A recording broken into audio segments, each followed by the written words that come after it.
Welcome to BCBAs Who Build, a podcast powered by Head Start Health for clinicians who believe there's a better way to deliver ABA care. Here, we share real stories and resources with you from BCBAs who have built, scaled, and supported practices firsthand. So whether you're dreaming of starting your own practice or growing one that you already have, this is the podcast for you.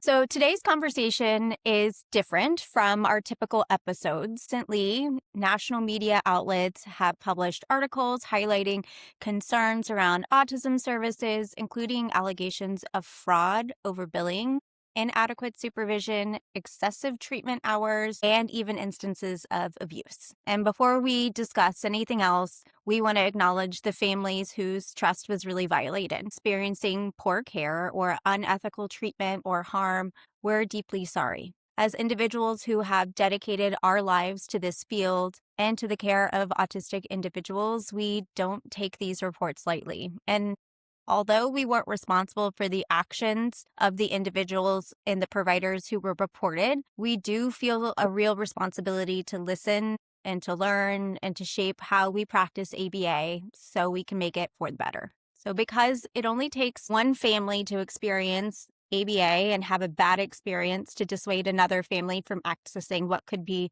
critical services that could truly improve their quality of life for their entire family. I always think of the quote, "A rising tide lifts all boats." And so when we get better at delivering ethical and quality ABA care, then we know that it's going to improve the entire field. So our goal today isn't to defend the industry. It's not to say that we are doing it right. It's to really have an honest conversation about where problems exist, what's been reported, why they're happening, and what ethical and high quality care should really look like. So I want to kind of kick this off, and I want you guys to kind of reflect on a couple of the quotes that I saw. So one of them was on the Wall Street Journal. It said, "Autism therapy industry was once a tiny corner of pediatric care, has exploded into a multi-billion-dollar business." New York Times also reflected on this really similar sentiment across the United States, where treatment for autistic children was once.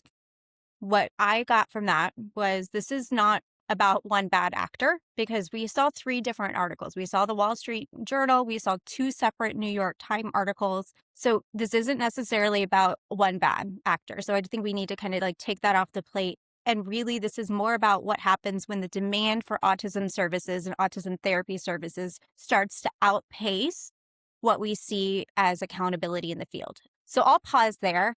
I'd love to hear from you guys. What were your takes on these three articles that we're seeing out right now? The first thing that came to mind is that growth typically is associated with greatness, right? So we're growing in terms of people being more aware of autism services and their various treatments available, and ABA is becoming more accessible. So you start to think, well, this is great, right? We're getting out there, we're getting more families access to excellent care. However, when you start to really pull back the layers and you see maybe the motivation of why people are moving into this sector or where certain areas are expanding faster than others, you start to really see that the growth has grossly outpaced our ability to oversee these services, to adhere to some form of compliance, to set regulatory standards where we can ensure that this growth of services is well administered safely to our clients. And so while growth can be a great thing in this circumstance without regulation and oversight, it has really turned the other way. And if you're not paying attention, and if you're not extremely infuriated with this, then you're not paying attention. Yeah, I agree. Yeah. And I think, Sara, you said it, we can't just pretend this isn't happening. There's 3 articles out there right now. 3's a trend. We all have heard of companies that have done this, or heard of BCBAs who have spoken about different environments in which this is occurring. And I think at a certain point, people need to come together and say enough's enough. This isn't how our science is going to be known. This isn't how the services that we know could be delivered should be delivered. And I think that it starts with people just saying, like, this is what good looks like and this is what bad looks like, and not being afraid of saying that's not good care. That's not what that family deserves. I think in general, even though I have heard of whispers of this throughout my career, reading these articles was extremely tough. It was extremely tough to see, like, that's something that I attribute so much of my life to, is working with these individuals, providing the science as a care that I've seen exceptional outcomes with. And now everyone I know that knows about ABA is the form of these articles. And that's what we're being represented as. And that's when people are like, hey, even outside of our field, people are sending me these articles and they're like, wow, this is crazy. Is this what your clinics were like when you did clinics? And it's like the fact that people don't have examples right now of like, this is what good clinics look like, I think is a really big problem, because to Janelle's point, growth is happening. It's happening whether we ignore it or not. And if we don't get ahead of this already big wave, then it's just going to keep collapsing, and there's going to be more and more of these instances. And, I think like the New York Times talked about nap times, and there's all of these different symptoms of that problem. But the real crux of that problem is we have not put a fork in the ground to say, as a field, that is bad. And this is the repercussions when that happens. A lot of these companies don't even have BCBAs on their leadership. So you can't even say, like, this is an unethical decision that BCBA leader is making. There's nowhere right now we could hold these companies accountable. And I think that, unfortunately, if there's not consequences, then there's going to be people that see the opportunity for $1 million companies. They're going to push in, and we're going to see more and more on this unless we as a field say enough's enough. This is what we need to do to make sure there's some regulatory requirements as well as like consequences when people do things they're not supposed to. Yeah. I feel like so much of my career in like trying to run my own company was trying to figure out how to make it work in an ethical manner, and knowing that there were other very large companies around who bent the rules and did things the way they wanted to, and we're seeing the financial incentives with it.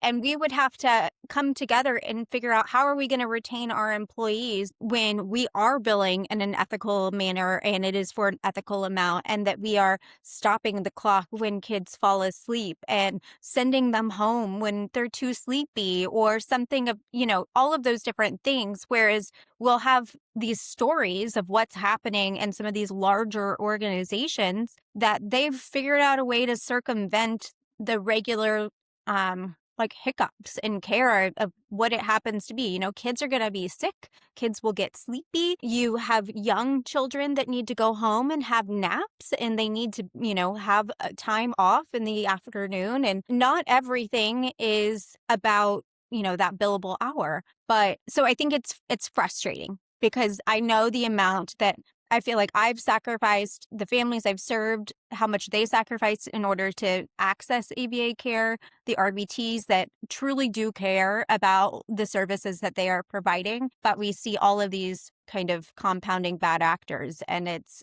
frustrating. It's damaging.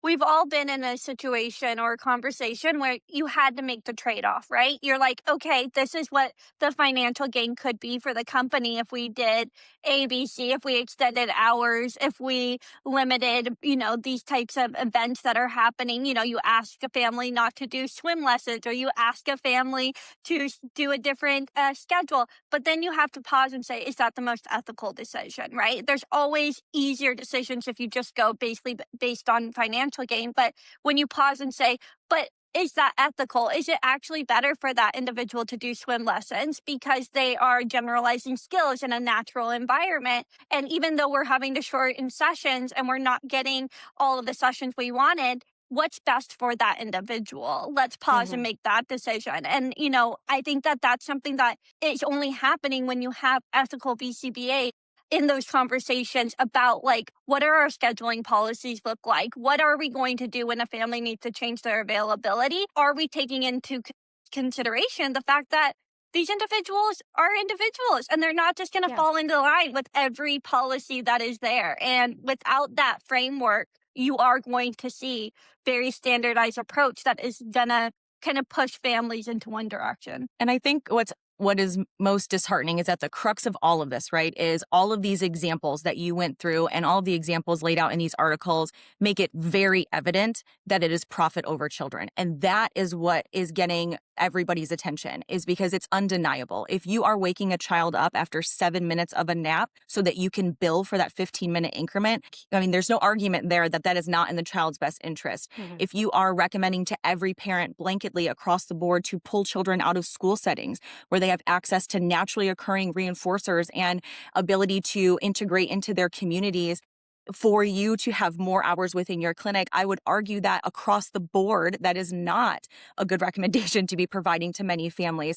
And so when you see these trends across the board, these high level of hours, pulling out of school, not allowing the student to have nap times or, go home if they're sick or things like that, really can't argue that it's not profit over children. And that's not what this service is all about. We're here to improve the lives of other people's and not sacrifice them. Yeah. Yeah. So there are a few themes that I saw.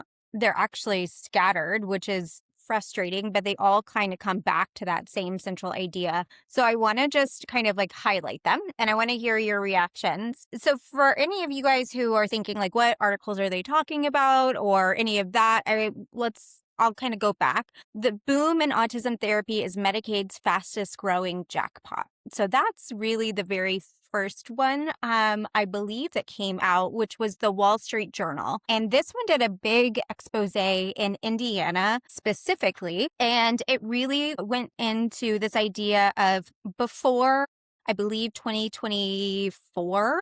So Medicaid said, bill us what you think is a standard practice and rate, and we'll pay you 60% of that. So there wasn't a set fee schedule. And so if any of you guys are listening and you're curious about how ABA billing works, typically when you join a contract, you get a set fee schedule in which has been negotiated and is representative of what the payer believes to be fair compensation for what that service is. But before that time in Indiana, it was very much, you tell us your price, we'll pay you 60% of that price. So when you hear that, you kind of understand, oh, I understand what that game looks like. And so when we are talking about this practice that's in here, there was a line in here that said for 84 patients, this particular center was paid $29 million, which was $340,000 a child within that year for 84 patients. How did that happen? I mean, it happened because they said, what do you think we should pay you? And the person just said, well, let's throw a number out there and see what sticks. And my guess is they continued to contact reinforcement. And as BCBAs, we know, going to keep going that direction. And so there wasn't a rule in place. There wasn't any guardrails in place. There wasn't any if-then logic. And so therefore, they created their own rules. I think that is something we see across the board. There's growth before there's rules, and that's why we're seeing this behavior. There was also no state level regulation. So there was no process for appropriate auditing. And so there was no means for a feedback loop of any kind. So it was just payouts, no consequences, no feedback, no improvement, no guardrails, like you were saying, Breanna, no guidelines set. So it was just like the Wild West. Yeah. This particular one, I heard referenced a lot in when I listened to one of the OIG auditors. I listened to the counselor and one of the auditors from OIG, and they talked about kind of what the responsibility of the oversight committee is. And it's to make sure that the federal dollars that are being used to pay for ABA services are in fact actually being used in an appropriate manner. And so as a state, if you create this level of rules and expectations of what you say are the rules to play the game, did you go back and double check to see was that happening? And did that actually get enforced? And so one of the biggest findings from OIG was that we were sending lots of money to the state, but there were no post-billing audits that were happening to go back and double check and see if when a system becomes automated and there's an increased number of providers that are delivering the services, it's a machine. It's just happening. And there's not anything to go back and say, $1,000 an hour, that seems odd. what are you paying your RBTs? $20 an hour. So where's the profit within that? And the profit's not going to the BCBAs either. These are going to business owners on there as well. So I thought that that was really interesting. And I think it's sad because it makes people afraid to go and access services because they think it's all for waste on there. What were your thoughts on that specifically in this one? Because it seems do you have an ethical responsibility to bill at a specific number? Like if you're saying what this is, how do we think about this? Because she technically didn't break a rule at that point in time. I think that fundamentally there is a agreed upon consensus across the field on what is appropriate fee for service for these services. There are fee schedules established across many states, so you can get a general gist of what is appropriate, what is agreeable for all of these codes. So there's no way to say that you didn't know or that you didn't realize that these were like obscene amounts that you were charging, right? And so I think that there's already an agreed upon range of what's appropriate for these services starting there.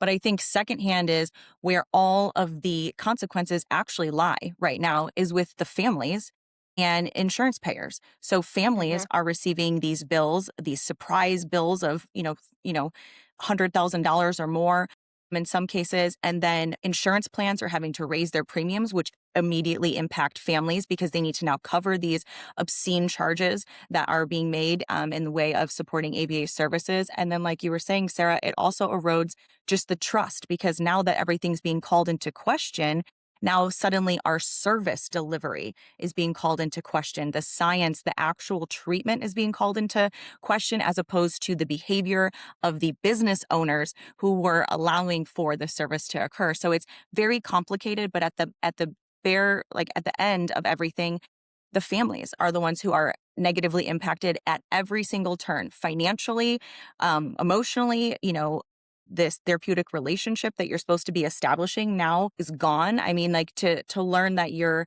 engaged in a fraudulent service, a fraudulent billing that's terrible. Yeah.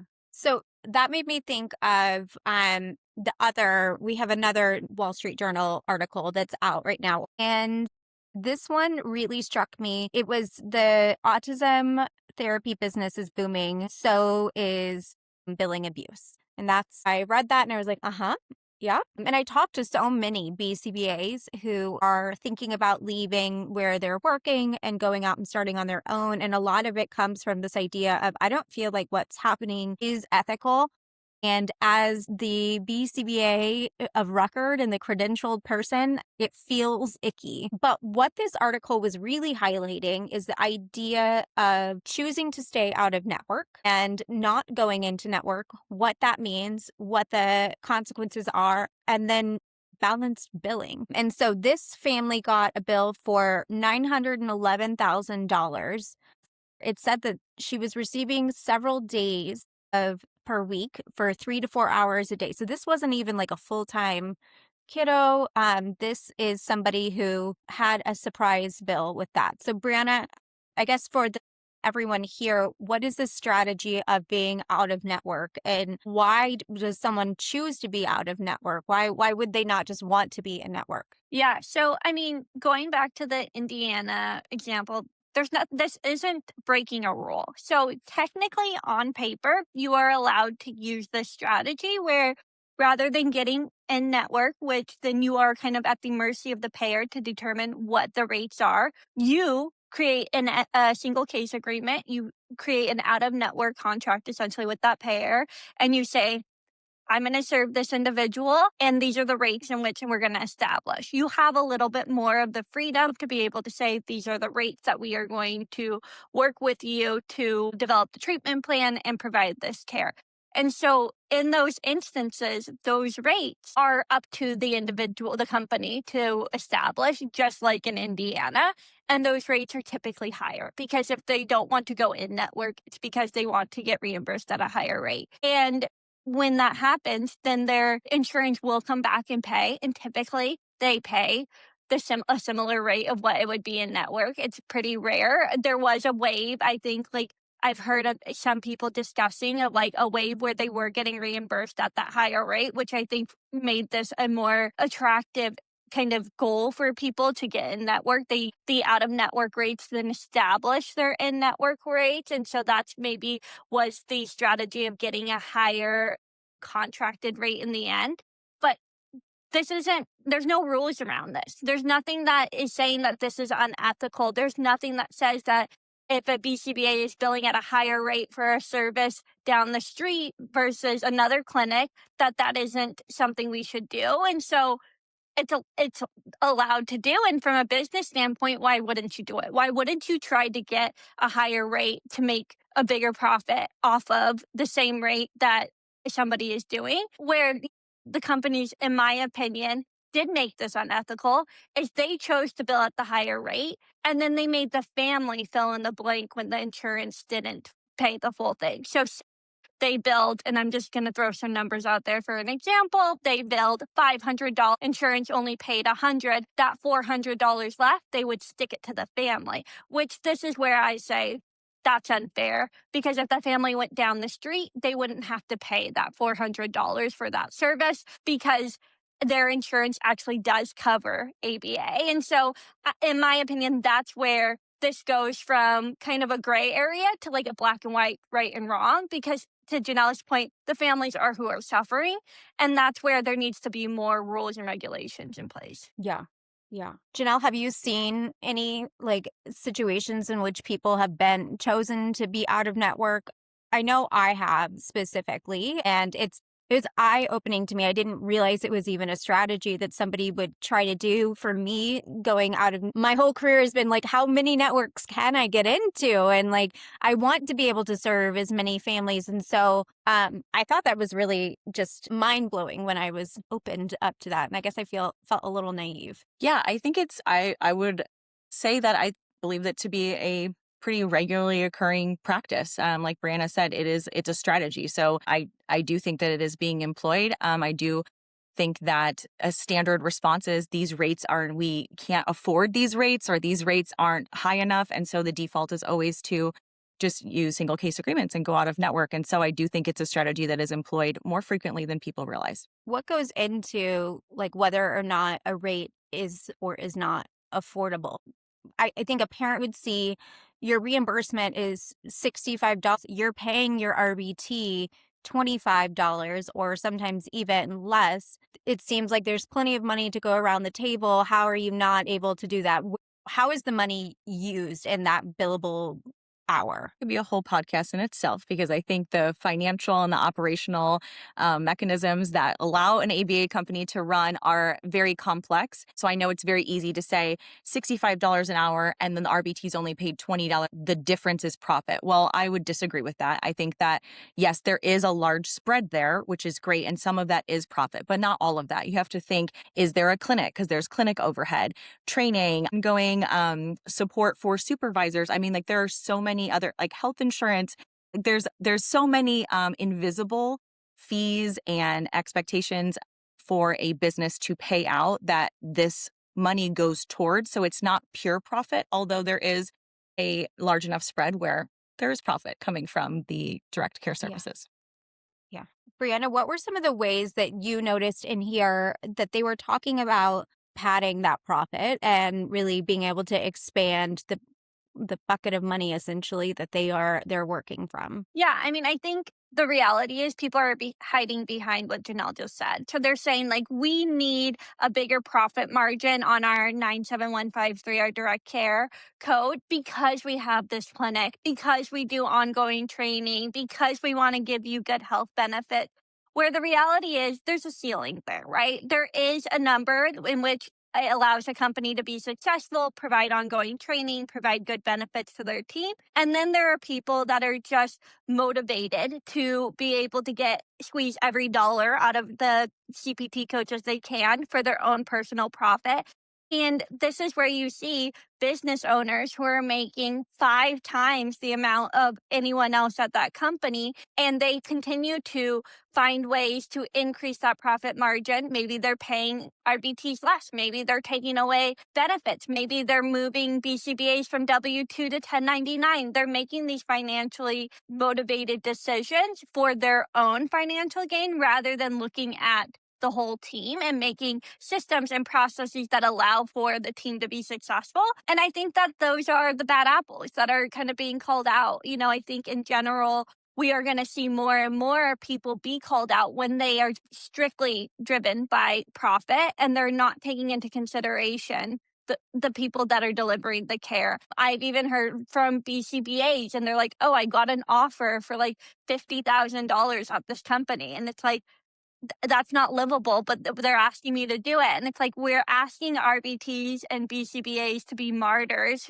and make such little money when the company at whole is making a larger profit of their services in general. Okay, so that's interesting though.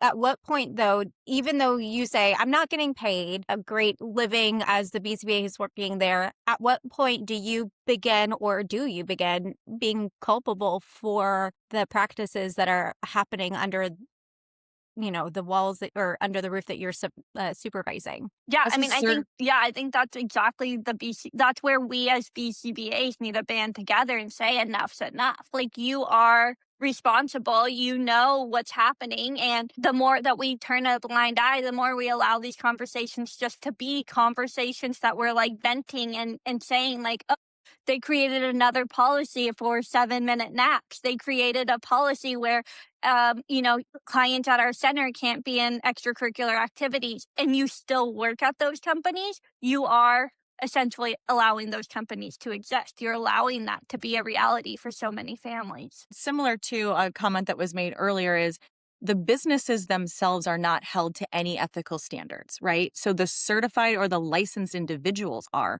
So unfortunately, yes, the onus and the burden is on the certified and licensed individuals to take a stand against or to be informed of what is and is not ethical practice and not allowing it to continue. So that may be, like Breanna says, leaving a company that is not willing to alter something that is blatantly inappropriate, but it is the certified individuals or the licensed individuals' responsibility to not engage with these inappropriate practices. And I Is think the it states are seeing this because you have states like Illinois who's saying there needs to be a BCBA on the top of the company. It needs to be, I don't think it technically says they need to be the owner, but they need to be like within like the executive team. I could be wrong there, but I think you're seeing people realize like, hey, when we have these companies and there's just any individual at the top, we can't hold them accountable. But if there's a BCBA, BCBAs have code of ethics, which says what's right and wrong.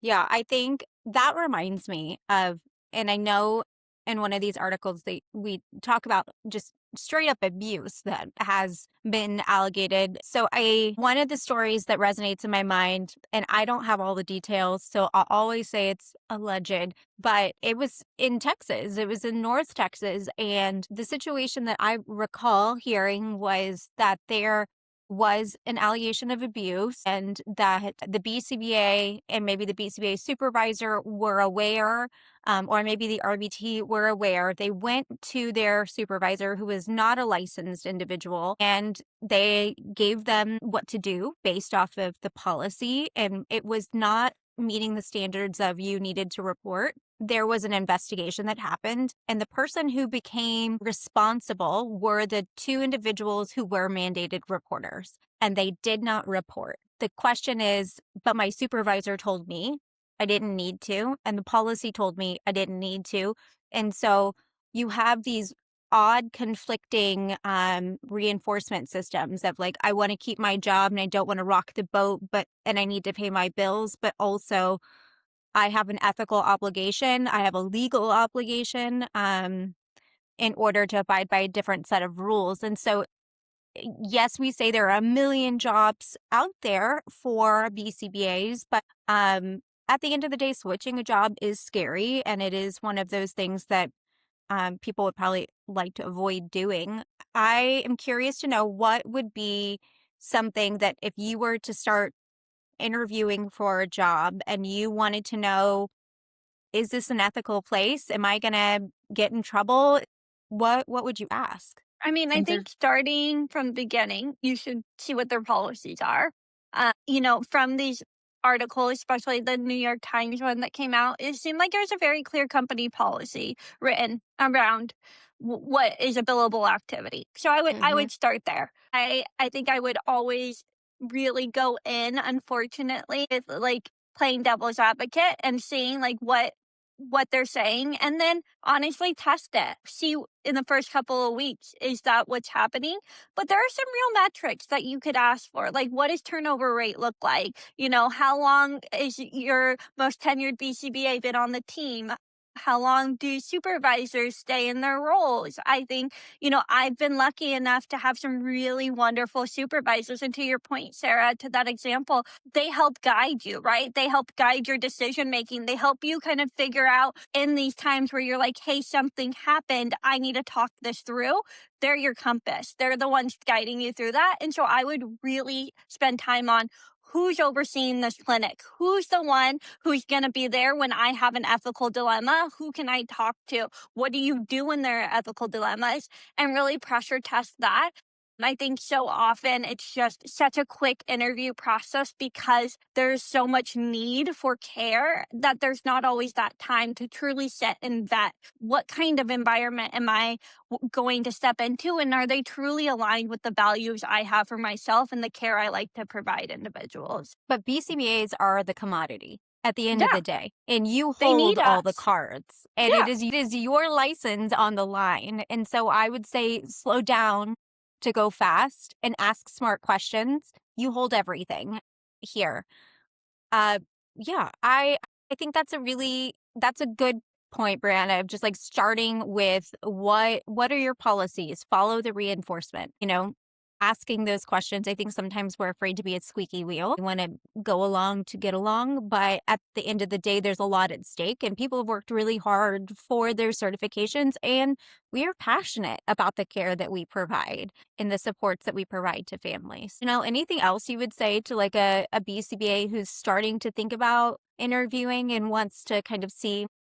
Yeah, I would look at like everything Brianna said and maybe asking about what their training looks like, right? So how they are training you in how to document and what your billing practices are tells you a lot. Now, I also want to acknowledge that a lot of BCBAs that are entering the field right now don't have many years of tenure. So they're very new and green to a lot of these situations. So that is frustrating to be put in a position where maybe you don't know what questions to ask or you don't know what good looks like, but I would still ask the questions. I would still inquire. I would look at their training programs. Like I said, look at what are their supervision standards. Are they doing the bare basement floor minimum, or are they telling people we really steer towards 10, 15, 20% on every client? You know, what are their policies around parent engagement? You know, this tells a lot about where the priorities are of the business and where they are putting a lot of stake and energy, and not just number of direct treatment hours for a student. And so asking more questions about how they approach some of those things. And then kind of what Brianna was starting to touch on is,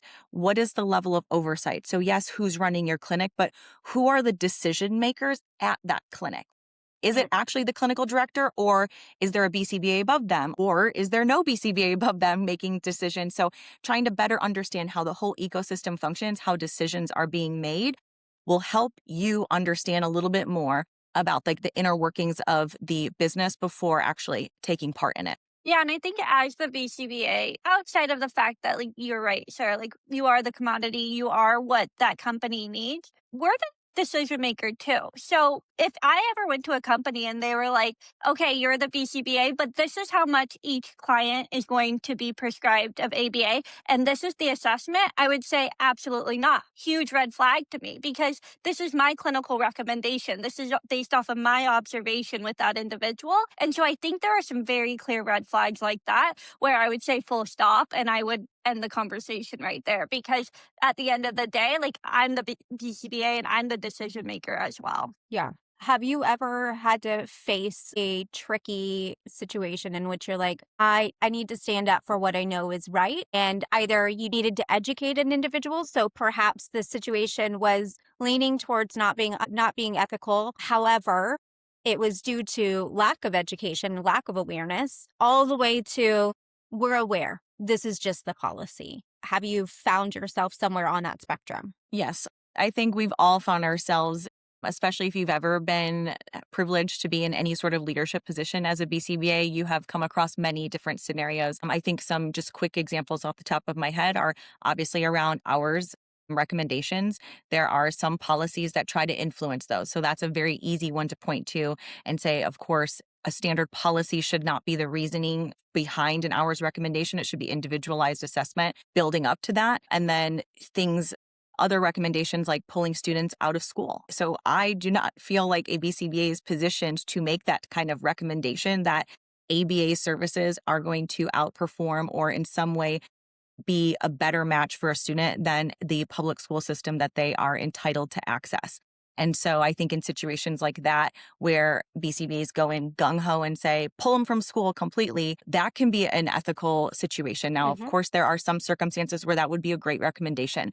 But I think blanketly saying, oh, well, this state allows us to pull students until age of 6 or 7, right? Until they're mandated to attend school, and that be the policy that we ask all parents to do that. That would be a giant red flag and things that I would definitely look into a little bit deeper on the decision-making frameworks behind that. Yeah, I have a funny one. One time I joined a meeting and we were working with the outside consultant, and I'll keep everyone anonymous because just protecting the humans involved in this conversation. But this individual was so excited because they had solved our client act problem. And so we have this meeting, they come and they're like, I've got it.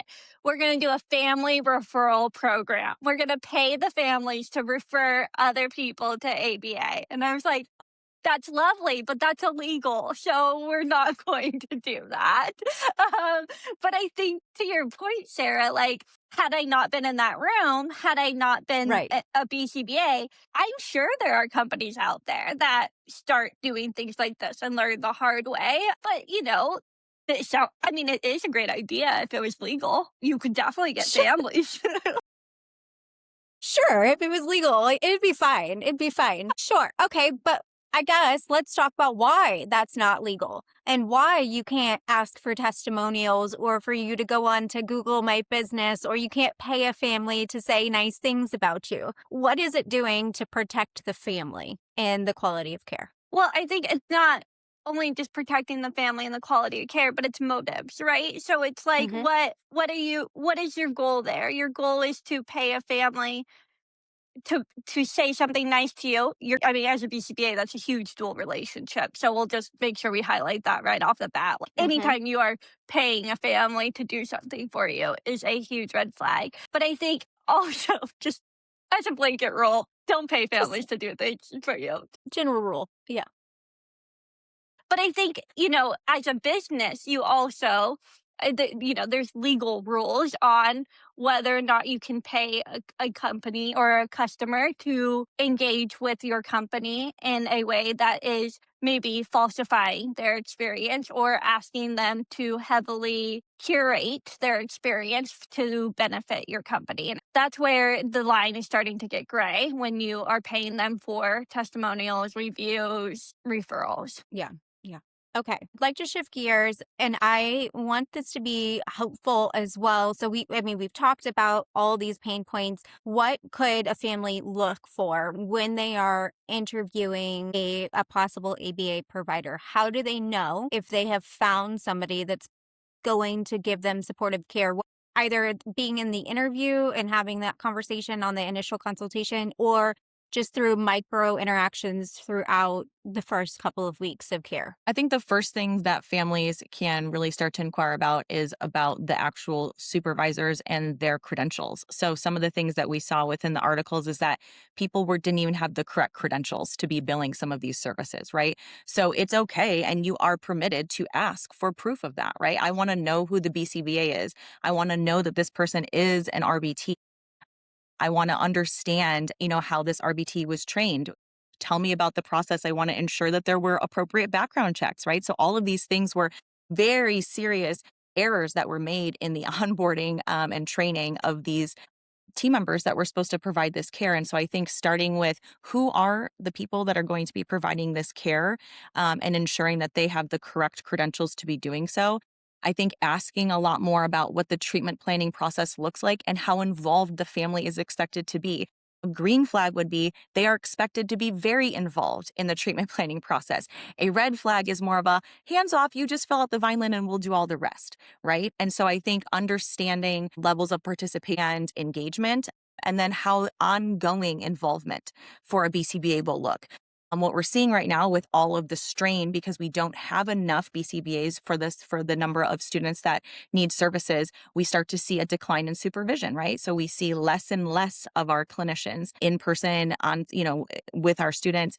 And so I think understanding what that ongoing supervision and support will look, how much access they will have to that supervisor on, would all be great things that families could look at to better understand if that service delivery is up to par. Yeah, and I actually think the red flags for a BCBA interviewing at the company is the same, very similar to a family. So prescribed hours, prescribed assessments. What does turnover look like? Like if I was a family, I would want to know like how long does the staff typically work with one family? I would want to know what the policies are. I would ask like what if my child needs to change their availability? What if I get my child in a more natural environment setting? What would services look like then? What does it look like for me to graduate out of services? I think a family should go in to care trying to figure out what are the tools that I can learn and my child can learn so that we are working towards graduation. And if a company doesn't have a stance on how to work families out of care, that is a huge red flag, because I Right. always say like the best part about my job is that when you don't need me anymore, like when you don't need ABA, I know that I have done what I needed to do. And if that's not their mindset and that's not how their policies are developed, then I would consider that a red flag. Yeah. My goal is to work myself out of a job at the end of the day.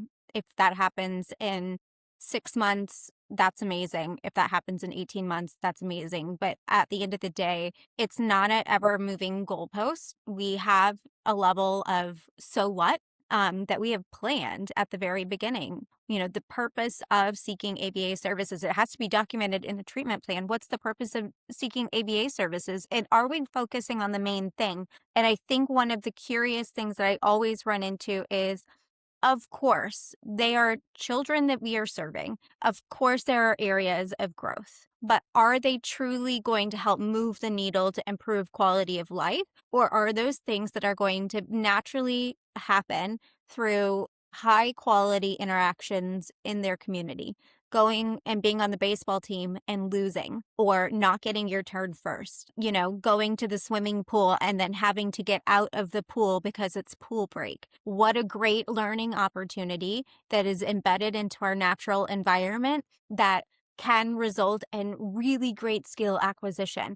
And every child has to experience that. And so what do we need to do to be able to support the individuals and the families that we have here in order to be able to access those less intensive locations in order to experience life and go live through natural consequences, And so it isn't up to me to teach everything. It's up to me to help teach the things that families need the most support in order to feel like they can be the hero in their own child's story. I'm a guide, and I'm only a guide for a short amount of time. But can they be the hero in their child's story? And they certainly can be when we have ethical alignment and we are aligned on what your personal values are and what the overall end goal of therapy is. And will that always result in something that's a really profitable interaction? Absolutely not. But that's not why we're in this business. That's not why any of the BCBAs I've interacted with are in this business. And just a lot of curious questions that come up. And I think the overall arching theme I'm seeing too happens to be non-clinicians taking the reins and making those decisions. Any last remarks on articles that you saw, just something that really resonated before we transition? I think my biggest takeaway to just other clinicians in the field is this is very disheartening, but don't get discouraged, right? Everybody has power in themselves, and every day you make decisions and choices which can push forward and benefit other people's lives. So you do have a lot of autonomy, even in areas where you feel like you're perceived to not. So I would just say, don't be discouraged. Keep waking up every day and making the next best decision, and stand up for what you know is right. and reach out to folks if you need a sounding board and you need to bounce some ideas off of, but don't be afraid to be the change maker. Yeah, and I think on top of that, if something doesn't feel right, it's probably not. I think one of the articles said, like, families don't realize how much documentation happens in an ethical setting. And that just goes to show that you only know what you know. And so sometimes families think, like, well, this is what ABA is. Challenge it. If something doesn't feel right, if, your child, when you're dropping them off at the clinic, they engage in behavior you've never seen, ask questions. It's your right. It's your prerogative as a parent to have access to everything that is going on with your child. And I think that that is something I say to all families when they are looking at ABA centers, is like, your child's best, and when something doesn't feel right. Same with BCBAs. When something doesn't feel right. When there's another BCBA on your team who you're starting to question their intervention strategies. That's when you need to start to ask questions. And I think that as our field continues to grow, we just need to ask those questions and be more direct and less passive with these types of events occurring. Yeah, I agree. No, just go along to get along. We're kind of past that. At this point, being passive is agreeing to the narrative.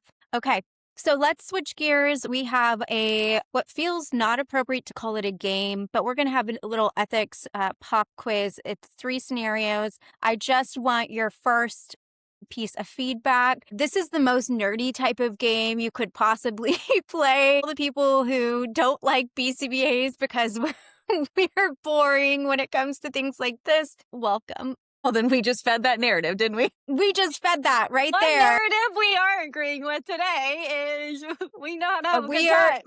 We know how to have a good time, and today's good time looks like an ethics reality check. So this is where we're going to discuss some real world ethical dilemmas, some leadership decisions, and I want to hear your response. So first one here is for Jenelle.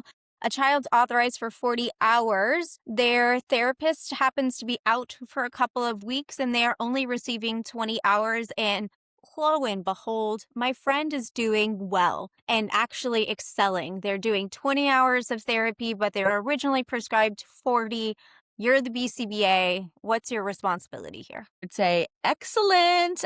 We have just demonstrated that we can have success at a lower intensity of treatment. I mean, that is best case scenario for all the reasons we already talked about earlier. Less time in an intensive one-to-one setting means more time in your naturally occurring environment, which I think is a win-win. So this was it was a naturally occurring opportunity to test out a lower density of hours, and it seemed to be successful. So I say you stick with that 20. Monitor progress, make sure that we continue to make the same level of progress at 20. Right. And if that is indeed true, then it seems like 20 hours is the actual appropriate recommendation. And sometimes we have to learn that within an authorization period. That's okay. But knowing that you already have an authorized 40, best situation here is if you notice that 20 is not sufficient and we start to see some regression or things of that nature, you can go back, you can increase back up to closer to that 40 and see if we can get a different skill acquisition rate. Yeah. But at the end of the day, if you felt like it was okay to move to 20 hours and there wasn't, even though you had a staffing shortage with that, but there wasn't a threat to themselves or others with the regression of problem behavior or skills, you thought it was ethical for them to continue to come to care and provide 20 hours of service. That also gives me some pause up there of like, okay, we didn't have the level of behavior that made me really anxious about what would the other 20 hours be looking like if we couldn't provide care. Okay. All right, Breanna, on the theme of a staffing shortage, because this happens and we're a one-to-one type science, people go on vacation, people get sick, people quit. A clinic has a staffing shortage. Should services continue if supervision requirements cannot be met? So this is a situation in which you have a BCBA who quits and now they're going to take a long time to rehire this person. Maybe you have a couple of BCBAs who quit. Is it okay to reabsorb all of those caseloads and continue to serve all of those kids, but with a reduced percentage of supervision? Yeah, I mean, what I'm going to say here is if you have a BCBA leadership, this isn't a problem because usually that BCBA can just step in and support. So another benefit of having a BCBA without a caseload is then you don't have to. But yeah, you cannot have an RBT or equivalent providing care without supervision. Full stop. Their credential is to implement the care that is designed and supervised by a BCBA.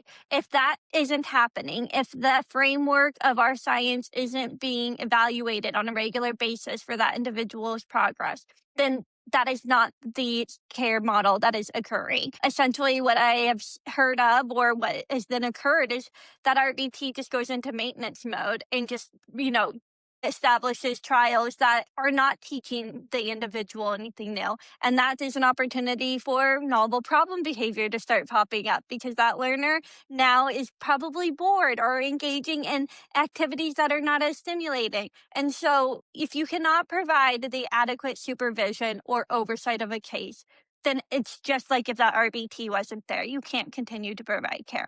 This is why BCBAs should have multi-layers and there should be someone who's available because it is unfortunate, but life does happen. BCBAs are humans. Sometimes they have to take unexpected leave. Sometimes they quit unexpectedly. And so to be able to have a plan for that and allow for care to continue, maybe you keep one BCBA's caseload at 50% and their availability is for things like this when this occurs. But no, you can't just have an RBT out there in the field by themselves. That's not fair to the RBT and it's not fair to the family. What if your RBT is almost sitting for their exam and they're an intern? They're still an doesn't count. RBT. Yeah. Janelle, you're laughing. You're like, Like it the doesn't song. count. Almost It doesn't count. Even if they're not billing for the service of supervision No. or anything like that. No. BCBA is a BCBA. Noted. Okay. Last one. Parent asks for additional hours because they need the child care support, but clinically those hours are not medically necessary. It's funny. I Hard no. actually saw a post on this recently on Reddit, not in the ABA forum, and another one where a parent was like, my child got into ABA care. I don't have to have daycare anymore. And it was something I think all of us have heard, right? Like ABA Yes. clinic, and I don't need daycare. The reality is your child will get sick. There will be days that the clinic is closed, an RBT cancels. ABA is not childcare. If we can just make that clear, I recognize the hours are sometimes overlapping, but there needs to be an individual available. I think that there's also times where you see this a lot during like vacations and summer breaks where it's like, this is it. Unless it's clinically relevant or there's new opportunities to target skills that weren't otherwise available, it's not in the treatment plan. Yeah, I think I would ask this parent more questions. If it truly is around the premise of I just need childcare, that's a hard no. And that's not what we're here to do. If it is a different conversation of I'm putting my student into a summer program and I would love for someone to be able to help support them with all of the additional social skills goals we haven't been able to address in home in a one-to-one, can we get extended hours during this period of time to work on those? That is an appropriate situation in which extending during a short period of time would be medically necessary, right? That has a very clear line. But in terms of just childcare, no, I think, I understand the position that families are put in when childcare is brought up, but I think I would redirect them more towards things like respite and other resources available in their community. Yeah. And I've lost clients over this conversation before, and it's no fun. I want to be able to help everybody, but at the end of the day, your child cannot withstand being there full day. So you have a child who's really sleepy and they're young, and that's just not appropriate. I mean, I'm a parent asking my 3 or 4-year-old to do something after the hours of 4 p.m. is a dangerous proposition. Like, I'm not going to ask her to do much because she's tired. And how human of a feeling is that? We all feel like that. But I've had families tell me before, well, so and so down the street, they have an opening from 8 to 6. And so I have to do that. And as a working parent myself, I understand the need to have childcare. Totally get that. That's an ethical line in which I don't provide respite services. I don't provide daycare services. I provide medically necessary services in which I'm ethically responsible for providing the least intensive intervention possible for the maximum benefit of an outcome. And if I can do that in 15 hours, then I'm going to do that in 15 hours. And also, when you sign insurance contracts, you have a fiduciary responsibility in order to use those funds in a responsible manner. And so, like, I have to be able to say, I agreed with Blue Cross Blue Shield. I signed the contract. We are on the same page of what medically necessary care looks like based off of their payer guidelines, what CASP puts out, what the BACB puts out, and therefore I might have to be unpopular, but that is what it needs to be. Okay, I'd love to hear just what's one takeaway you want for a listener to kind of go out of all of these different scenarios here. I think we've been heavy. It's probably warranted. What's the takeaway for them? There are bad actors out there, but that's not everyone. So while this message is very much in our face and that for some people is the only message or the only information they have about ABA, I think my takeaway here is, yes, there are bad actors, like there are bad actors in any sector, but that is not the overwhelming majority. And ABA services is evidence-based and is very effective for supporting students and their families in achieving their best outcomes. And so at the end of the day, yes, there does need to be repercussions for these bad actors, and we do need more regulation, and we do need more oversight, and we do need all of those things. But we also are a valid, real treatment that many people are administering and performing in a great way. So I just don't want to overshadow the folks that are doing a great job and showing up every day for their families by just focusing on the bad actors. Yeah, and I think you're good. I'd say mine is to be complicit or to be passive is to be complicit in all of this. And so if you're reading this and go, yeah, but not me, or my ABA practice would never do that, or, that's them, I'd say you're not adding value to the history of what ABA is going to be. We all need to be advocates for ethical, high quality care. And that starts with asking smart questions and participating in the conversation. Yeah, and I think the last thing I'd add is, as BCBAs, our ethical responsibilities to the client, not to your company. At the end of the day, our codes are written around clients and the care that clients receive. And it's not anywhere in our ethical code of conduct that you must do what your company says to do because they are the company you work at. And just remember that when a policy is being written or being rolled out that you don't agree with. So at the end of every podcast, we give a permission slip. But in lieu of kind of that conversation and the permission slip, I just want to use this time to really share, how we do it differently here at Head Start. One of the biggest stopgaps we have is we have real BCBAs at the head of every department here. And we inform the decisions. And we have a core value in our company called Best Idea Wins. And that really helps trying to facilitate this idea of we're going to rumble about an issue or we're going to have a conversation about something, and it is okay to be a bit of an antagonist in it and say, but what about this? But are you aware of this policy? As the leaders here at Head Start, we have an ethical responsibility to make sure that decisions and guidelines that are being put out there follow within the ethics code and the CASP guidelines and our payer guidelines. And so we try as much as we can to live in that every day. And so we evolve policies, we evolve procedures, we talk to the BCBAs who we support to understand what their learning history has been on all of these topics, and how can we help systematically promote high quality ethical ABA care. You've been listening to the BCBAs Who Build podcast powered by Head Start Health. New episodes drop every second and fourth Thursday of the month. As always, you can listen on Spotify and Apple Music to stay connected and hear more conversations around ethical care, leadership, and what it takes to build better futures in ABA.